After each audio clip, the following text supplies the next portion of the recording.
जो इस्लाम में अदालत के लिए लफ्ज़ क्या है? अदालत के लिए लफ्ज़ है क़ज़ा। ठीक है, क़ज़ा के कई माने हैं। क़ज़ा का एक माना है कर्ज वापस करना, क़ज़ा उद्दैन दैन, कर्ज को अदा करना, ये भी क़ज़ा का माना है। एक है क़ज़ा उस्सलात, नमाज लौटाना, इसका माना है रिपीट करना, किसी भी चीज़ को रिपीट करना। क़ज़ा उस्सौम, रोज़े को रिपीट करना। एक है खल्क़ करना, खल्क़ पैदा करना, उसे संवारना, इसका भी माना कुरान में है फ़क़दा सबअ समावात। ठीक है। एक ये भी है कि किसी आदमी को कोई हक तफवीज़ करना। तफवीज़ किसे कहते हैं जी? तफवीज़ किसे कहते हैं? देना, सौंप देना। क्या? अपना हक। तफवीज़ का मतलब ये नहीं है कि किसी को ख़जाना दे देना, वो अता करना है। तफवीज़ का माना है अपना हक, जो काम मेरी जिम्मेदारी है, वो मैं ये कहूँ कि मैं आज से मेरी जगह पे ये काम करेगा तो वो ये तस्वुर किया जाएगा कि मैंने किया है, तो ये तफवीज़ हक है। तो क़ज़ा ये भी है। एक ही वही है कि फ़क़्द बैनना बिलहक़, कुरान में है कि दो आपस में बाहमी मुतहारब ग्रोहों को सुलह सफ़ाई की मेज़ पे ले जाना, ये भी इसका मतलब है। एक ये है किसी चीज़ को मुकम्मल कर देना, किसी चीज़ पर मोहर लगा देना। कुरान शरीफ ने फरमाया कि वक़दा रब्बुका अल्ला ताबुदू इल्ला इय्याह। ठीक है।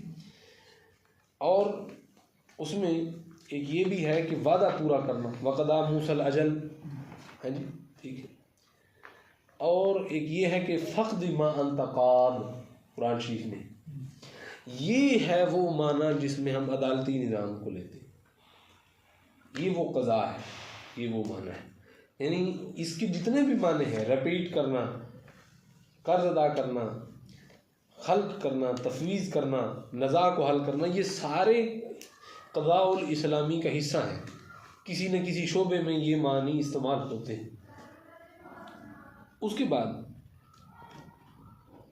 इब्न आबदीन शामी ने जो क़ज़ा की तारीफ़ की है रद्दुल मुख्तार में, हम पहले हनफी को देखेंगे, फिर हम उसके बाद हम शाफ़ी जो दलील है उसको देखेंगे, फिर हम मालिकी दलील को देखेंगे, फिर हनाबला की दलील को देखेंगे। वो कहते हैं कि क़ज़ा जो है वो किसी भी, क़ज़ा से मुराद अब हम ले रहे हैं अदालत। ठीक है। जब भी मैं क़ज़ा बोलूँगा उसका माना है अदालत। क़ज़ा किसी भी तनाज़े के हल के लिए दिए गए हुक्म का नाम है।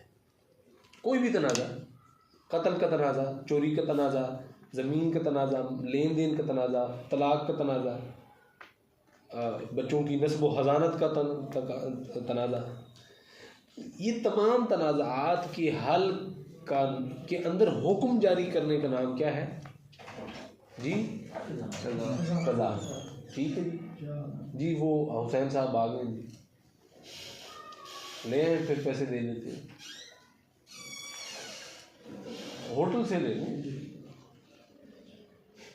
तो अच्छा, ये हनफी तारीफ़ है, समझ आई? आप बैठे। अब फतावा आलमगीरी ने क्या तारीफ़ की है? क़ज़ा हुआ हुक्मुल मुता, ठीक, मिन महकमत शाबिया। ये एग्जैक्ट लफ्ज़ नहीं है, ये मैंने अरबी में अपने पास से लिखे। ये बहरहाल उसका एसेंस ये है, रूह ये है। ऐसा हुक्म जिसकी इताअत करना लाजमी हो। क़ज़ा क्या है? ऐसा हुक्म जिसकी इताअत करना लाजमी, लेकिन वो इताअत अब मेरे ऊपर मुनहसर नहीं है कि मियाँ मीर हमज़ा खुद मानेगा तो बात बनेगी, नहीं, उससे मनवाई जाएगी। मुता ये है, मीम तो अलिफ ऐन। ठीक है। यानी किसकी तरफ से? महकमत शाबिया, किसी पब्लिक अथॉरिटी की तरफ से, किसी कौमी अदालत की तरफ से ऐसा हुक्म जिसको मानना मनवाया जाएगा, जो मुता होगा, जिसको नाफिज किया जाएगा। फिर वो फतवे के मुतल्लिक़ कहते हैं, फतवा हाजा हुआ रायल मुफ्ती वलाकिन लैसल मुता।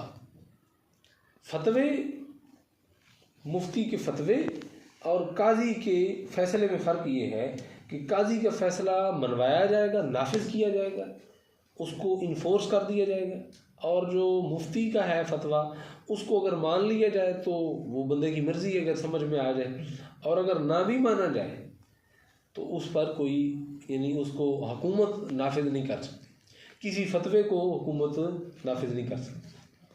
तो अब आपको समझ आ गई कि फतवे और काजी के फ़ैसले में, इसलिए मैं कहता हूँ कि मुफ्तियों से ज़्यादा हमें काजियों की ज़रूरत है कि जो शरीयत को नाफिज करे। और काजी कब किस तरह आएंगे इस ज़माने में? काजी किसको कहते हैं?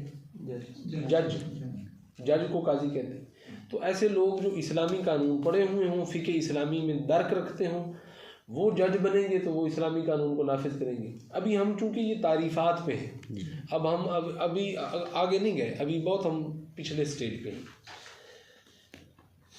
फिर उसके बाद जो मालिकियों की तारीफ़ है क़ज़ा की, वो है एलानुल अहकाम शरइया तहत हुक्मिल महकमा।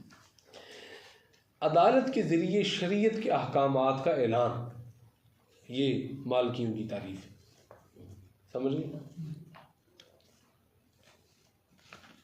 वो कहते हैं कि अल-काज़ी हुवा मंदूब बैनुल खालिक वल मखलूक। जो काजी है वो एक वास्ता है खालिक और मखलूक के दरमियान, खालिक के अहकाम के निफाज मखलूक के नज़ाआत व मसाइल के बीच में। ठीक है, तो ये काजी समझ रहे हैं ना? कोई बोर तो नहीं हो रहा है? जी, बात समझ में आ रही है, और उम्मीद है कि ये चीज़ें आपको पहले नहीं पता होंगी। अब शाफ़ी क्या कहते हैं?